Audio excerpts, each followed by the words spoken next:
Hey guys, welcome to another installment of Toxie the Night Janitor Speaks.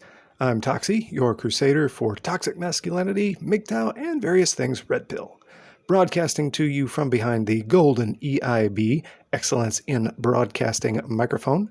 Not really, it's just my telephone, but if you know, you know. So I have a couple of interesting things here today.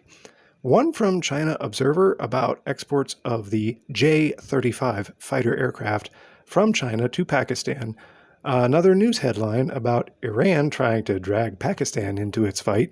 And a piece of opinion commentary from Andrew Bustamante from Everyday Spy. So I've listened to these various podcasts and videos for many months while I work, since I'm a night janitor cleaning the floors. And I could be very mistaken, but my whacked out mind made a few connections, and today I share them with you. So just this month, June 2025, China has agreed to sell 40 units of the J-35, no, not the F-35, the J-35 aircraft, developed in China by China, to Pakistan at a 50% discount on a long-term deferred payment plan. This is really fascinating, actually, not just that China would do this, but at such a discount and with such a generous payment plan. China Observer went into detail about the deal, which I won't rehash here, but I will include a link in the description so you can view it at your own leisure. The next idea that I noticed is the attempt by the Iranian general Mohsen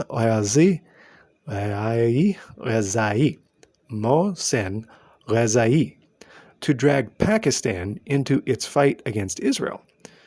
Now, geographically, Iran and Pakistan share a border, Iran to the west and Pakistan to the east. Also, Pakistan and China share a border, Pakistan to the west and China to the east.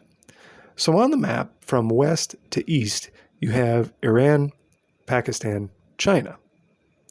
So the Iranian general, Mohsen Rezai, stated that if Israel attacks Iran with a nuke, Pakistan will attack Israel with a nuke. So General Rezai was speaking for Pakistan with no real authority, trying to drag them into the fray. Pakistan issued a statement that they are a responsible nuclear state, basically that Rezai was not correct. And all this went down in the last week, last 5-6 days even. Still, this makes me wonder, why is China doing this deal with Pakistan for the J-35 fighter aircraft?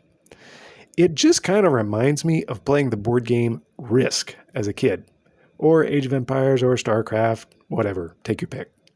So remember when you fortify and draw at the end of your turn?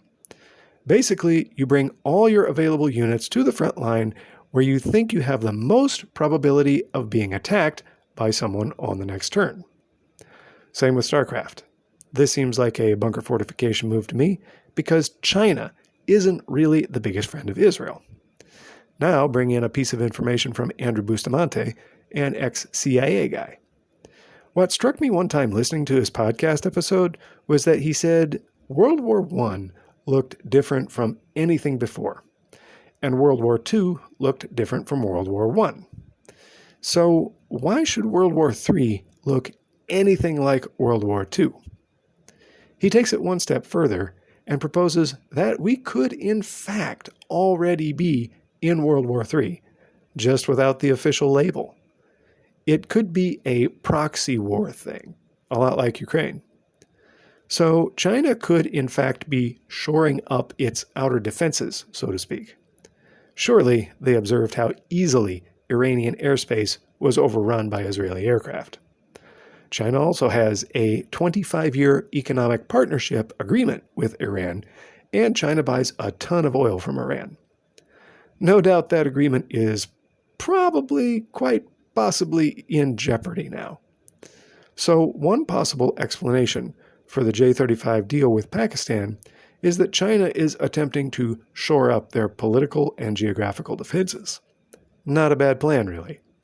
And they're doing it essentially through the proxy of Pakistan. Now, whether Pakistan has any will to involve themselves in a conflict with Israel is a completely different question. From other sources I listen to, I've heard that Pakistan is known as the sick man of Asia because they really are essentially insolvent. They are beholden to the International Monetary Fund, basically the World Bank, in order to keep supporting themselves year to year due to so much internal political and corporate corruption. It kind of reminds me of how Zorg gave the ZF-1 weapon to the Mangalores in The Fifth Element. He gave it to them to do a job for him. Get the elemental stones. My favorite. So who knows? However, I'm fairly certain that the Chinese Communist Party probably isn't giving Pakistan this gift solely out of kindness of heart.